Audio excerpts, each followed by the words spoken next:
Greetings, and welcome to the real Monster D. That would be me. Yes. In our last episode, just a week ago, I shared with you my love of the great Tuscan turtle Gamera, and my woe is me loss of a larger collection. I shared with you my prize in the MST3K versus Gamera, which is, by the way, a very beautiful collection indeed. Plenty of features, bonuses, lots of laughs. Yes. However, with that and with all of the other video-related entertainment I shared with you, I failed to share one other item. Now, what do you know of Gamera-related music? Oh, did you not think that there was Gamera music about? And I do not mean the scores or soundtracks of the films themselves. I'm talking about loving tributes paid in sound by well-respected musicians. Did you know such a thing existed? Well, there happens to be one song called Gamera is Missing, and it was created by none other than Buck Dharma, the legendary guitarist of Blue Oyster Cult. They, of course, are already famous for their song Godzilla, but the great guitarist also took a shot at the beloved friend of all children, yes. So, I sought to track down that song and to share about it with you. And Gamera is Missing indeed, because it was quite an adventure trying to track that thing down. I was able to look up and find that it was supposedly on an album called Flat Out. It's a full album, solo album, from Buck Dharma. And it was alleged to be on this album. I did look, and with some research I learned that that track actually did not appear in the original vinyl version. However, it was on the CD. However, upon purchasing it, I looked closer and realized Gamera is still missing. The track is not on here. Oh, what to do, what to do? So I kept searching. Perhaps there was an alternate version of this album? Perhaps. But I found it from another source. This is called Guitars Practicing Musicians, and it is an all-instrumental compilation of various artists who released different songs just for this album. And one of the tracks, actually track number 2, just happens to be Gamera is Missing, and he no longer is. Yes, the track is on here. But what about that track? What is it? How is it? How does it sound? Well, much to my surprise, Gamera is Missing is an all-instrumental, essentially guitar solo. It's sans vocals. Oh, how do you feel about non-vocal music? How can such a thing convey the awe and inspiration of Gamera? Well, I did take a listen, and honestly, I found the song, especially when compared to Godzilla, to be quite bouncy and light and playful, intriguing, not overly complex, maybe erring a little closer towards sort of a classic rock, not quite into the surf rock, which Buck was well versed in before his POC days. And that might sound like not quite the sound you would expect for Gamera, but when you think about Gamera, his early days, when he was flipping around poles and spinning around in circles, and having all sorts of interesting battle assortments with his wonderful foes. The theme, the feeling of the song does actually fit. I would love to see somebody create a compilation or music video with clips using that song. So, Gamera is missing. And regardless of what I felt about the track, the good news is now I have 2 wonderful albums full of incredible music. I actually have grown attached to the Buck Dharma solo album anyway, to no real surprise of mine, being a large Blue Oyster Cult fan. At the moment, my favorite track on here is called Wind, Weather, and Storm. Lovely, lovely music. Well, if Gamera is music to your ears, and by all means, search further, feel free to check out that song, Gamera is Missing, on this compilation. And by the way, on here, there are quite a few wonderful other artists as well. A lot. You know, there are, let's see, Leslie West, who was the leader of the band Mountain. There's Steve Morse, the guitarist from Deep Purple. There is Vivian Campbell, a former guitarist to Dio. And many, many more wonderful, wonderful musicians here. So, not a loss at all. So, yeah, I would say, flat out, and guitarist practicing musicians, I recommend them both. Quite nice. Well, I hope you have enjoyed this segment. Thank you for watching, and keep on spin flying. So, you may very well be aware of this already, but I did take a sizable break between my last summer video and my most recent video, the very first real Monster D. So I felt as though I owe you a little bit for that gap of time in which I was not producing videos. So I'm going to share with you something many a student has been forced to share upon their return to their scholastic duties. I'm going to tell you about what I did last summer, and I promise you it will not be anything nearly as dangerous as what Jennifer Love Hewitt went through. Yes. Well, for starters, just as I have now, all throughout the summer, I have been going through my daily kaiju drawings. Yes, one monster every single day, all through the summer. It never stops. But in addition to that, I also produced more than 60 entries in my Monster Bites video series for the smallest and youngest monster fans.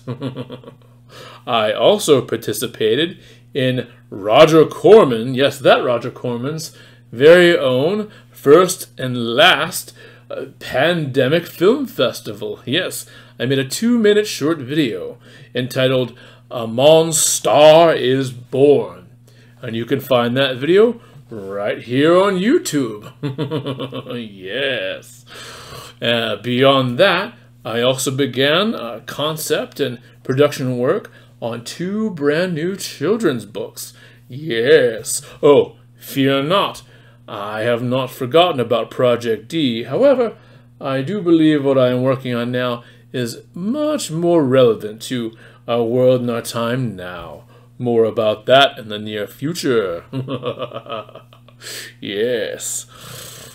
Beyond my personal creations and accomplishments, I have also embarked in a lot of entertainment and a lot of creations and artwork by others. Yes. Very early in the year, I started by enjoying a newer metal-related podcast series called Thunder Stuff. It is hosted by Josh Schwartz and Nita Osageda of A Sound of Thunder fame. Yes. Through this wonderful podcast, I was exposed to some wonderful music reviews to albums that I might not have otherwise quite thought to pick up. And some of those include, let's see here, Anvil's latest release, Legal at Last. And there is Ross the Boss. His latest entry, self-titled, Ross the Boss. I'm sorry, Born of Fire. Born of Fire is not his name, so it is not self-titled. It is titled Born of Fire. And also, the latest Udo entry. Yes. This is, let me see if I can do this correctly. Das Musikkorps der Bundeswehr. This was essentially Udo's band with the German military orchestra. A beautiful, beautiful album. 3 very wonderful, wonderful albums that I have really enjoyed going through. So there's that. Furthermore, I have decided to upgrade my metal apparel. Yes. By the way, are you at all familiar with a site called Bandcamp? It is a wonderful site where you can find many smaller and I guess mid-range bands who post their albums and much of their merch on there at adjustable rates and prices. And beyond that, they have the occasional Free Friday where if you purchase anything from your favorite bands, then they get to keep 100% of the profits. So very, very nice. It's a great way to support the smaller, beloved, metal bands and other artists. So with that in mind, I will start by sharing some of my wonderful metal shirts here. One of my favorite Pittsburgh-based bands is called Claymore. They took their already amazing classic logo and they made it even more awesome. How do you do that? By putting it on purple. Yes, the long sleeve purple metal shirt. And you know I appreciate the purple. Beyond that, I have a shirt from Worst Ever Podcast. What? Not metal, you say? No, this is not a metal band. However, what the Worst Ever Podcast is a podcast which is hosted by Christine Lakin and Ala Khaled. Yes, Christine Lakin was the star of such wonderful films as The Frankenstein Theory and Teen Monster. I affectionately like to call those the Frank Alstein films. Yes, and Ala Khaled you can find perhaps as a bassist in a background film, or perhaps at Kraft Food Services somewhere. No. But in all seriousness, that podcast has been full of just real and honest discussions about the film and TV industry, the inner workings, interviews with some wonderful performers, and a lot of just raw, honest truth about their day-to-day lives and how things go. And what is more metal than raw, honest truth? Am I right? Yes. And lastly, I have a shirt from the incredible band Savage Master. I had the wonderful pleasure of sharing the venue to Metal Immortal Fest with this incredible band. And they, over the summer, decided to create a new shirt and use that as a way to gain funds for a small charity. They used their talents for something positive, something great, which I love and I love to support. And again, this, as well as much of their wares, was available on the Bandcamp site. I do very much believe that it is important for us to keep our pulse in the arts and entertainers, and also, in this time when we may or may not be a little more stuck in and of ourselves and with our little bubbles, we can use art, music, film, television, and the simple human voice to expand our own little world and learn a little bit more about what and who else is out there, and how they may be struggling with some of the same things we are, or perhaps some different things that we can learn about. Yes. Well, that is a large chunk of how I spent my summer. How about you? Did you make any new discoveries in the summer? Did you discover any new music, new bands, new podcasts? Did you create any art? Feel free to share anything that you might have done that is intriguing and helpful to your own person in the comments below. Welcome to another monster drawing challenge. I hope you have been having a turtly awesome time with this show. And now I have a turtly terrible challenge for my very self. So, hopefully by now you have fallen or re-fallen in love with Gamera. So, my challenge is related to that. As beloved as our awesome Gamera is, he could be seen as somewhat of a threatening and imposing looking children's hero and icon. So it is my challenge to take that even further. I'm going to give myself 5 minutes to attempt to draw a scarier kaiju turtle than even Gamera. Do you think I can pull it off? Let's see. I will begin now. What could I possibly do to make him scarier? Let's see. So this is not going to be Gamera. This is going to be a different turtle.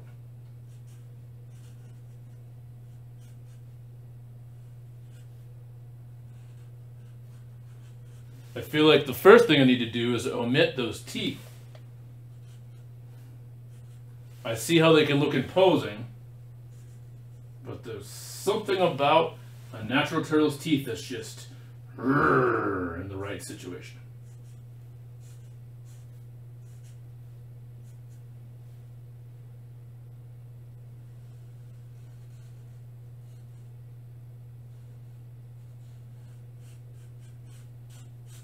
How is that so far?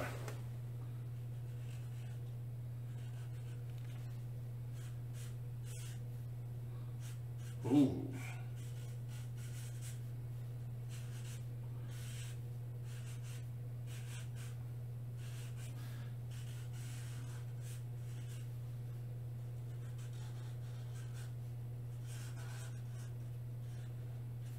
Is that looking pretty terrible?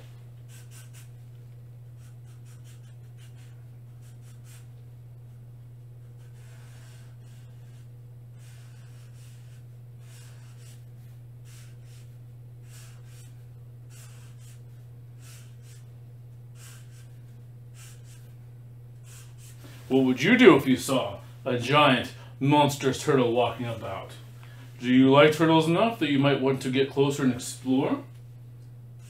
Or would you be more afraid that it might snap at any moment?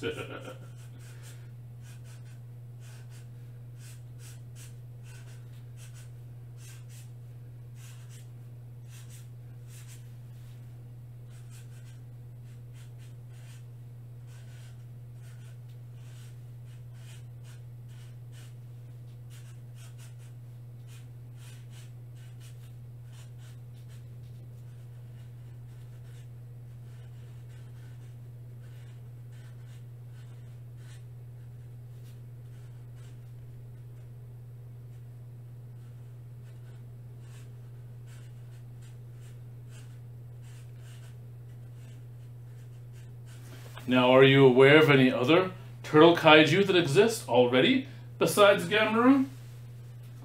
I do know that there is at least one with Toho, and he comes from the movie Space Amoeba, also known as Yog, the monster from outer space.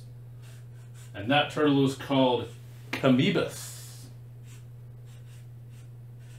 Also, in Godzilla vs. Mothra, There's a scene in the distance that features a very, well, in my opinion, haunting, sort of near skeletal giant turtle. All that turtle ever does is sort of quietly shake its head. But the thing that is unnerving is that it apparently had just suffered a major attack. So, in a way, even though it is not really a character, it's sort of sad.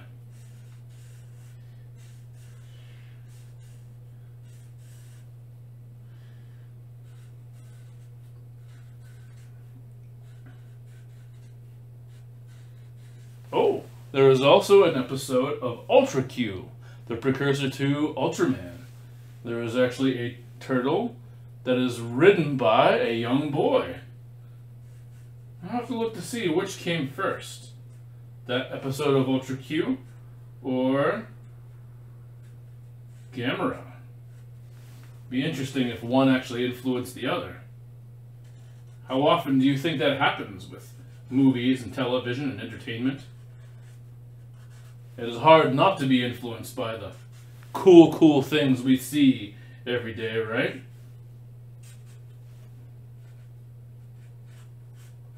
I love to try to stay original, but sometimes something is just going to look like something else.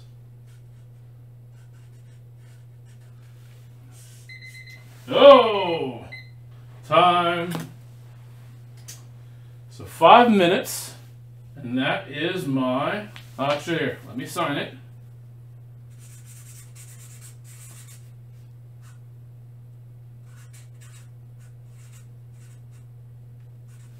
Anyway, how's that? Do you think that is any scarier than Gamera himself? Do you think the world could use another kaiju giant turtle? Perhaps even more than just another? Well, anyway, that was my kaiju challenge for the day. I hope you enjoyed it. I hope it was a reptilian good time. And I thank you for joining me. And I also thank you for joining me for this entire Real Monster D episode. Until next time, stay monstrous.